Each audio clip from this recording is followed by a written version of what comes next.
a community group is working hard to restore our night skies. The Dark Sky Friends goal is to raise awareness about the detrimental effects of light pollution. The group advocates for responsible outdoor lighting and to protect our natural night sky. And here to share how anyone can help the cause is the founder of Dark Sky Friends, Eileen Kragie. Welcome to Great Day, Washington. Thanks for being here. Great to have you. Yeah, this is a really interesting topic, one that I didn't know much about, but tell us how light can be problematic and be a form of pollution. The most easiest way to think about it is when you step outside and you look up at the sky, how many stars can you see? And then it also has effects on human health. So it's been linked to cancers, breast and prostate, obesity, diabetes, heart disorders, of course, sleep disorders, anxiety, depression. They're finding links to Alzheimer's now.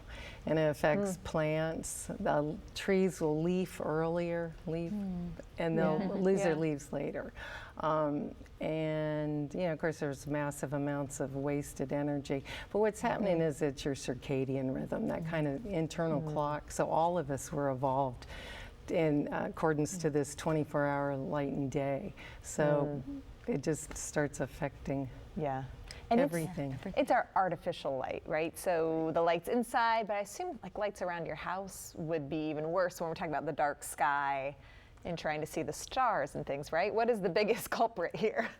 Well, the biggest culprit is really street lights and having unshielded ones. But every single person, you can start with your own home because your house is affecting the nocturnal pollinators, the fireflies, things like that around your own house. And so it's up to each and every one of us to take care of the business lights, your residential lights, and then of course when we get into municipal lighting, it's really important that people plan ahead and that the planners and our government people that are doing that or know what they're doing, because it's an expensive proposition to change the infrastructure there. Sure, but I'm sure each one of us can do a little something to help with it.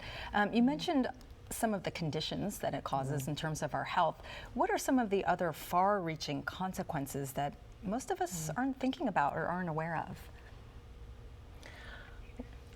I mean, that's a great question. I think when you start looking at human health, for me, for example, I'm starting to wonder like what it's going to do to children who are growing up under bright white light. And so you look at homes, and if you always had the same level of lighting, think about the sun rising and the colors when the sun comes up, and then you come up to a really bright kind of blue white during the day, and then it tapers off at night. And so it's really important to to notice the colors of the light. Okay, good. I didn't turn on lights at breakfast this morning. I was kind of feeling bad for my kids. I'm like, we're kind of eating in the dark. But no, I was actually doing the natural thing. Oh, and that reminds me, we're actually losing our night vision because we're not using it.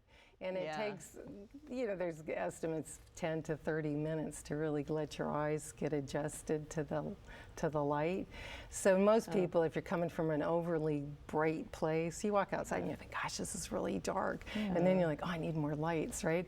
But it's just taking that time to, let your eyes adjust. And I know when you're driving down the road and you have these bright headlights now that blind you, and you're losing your night vision then. And then it takes a little bit of time to recover. Yeah.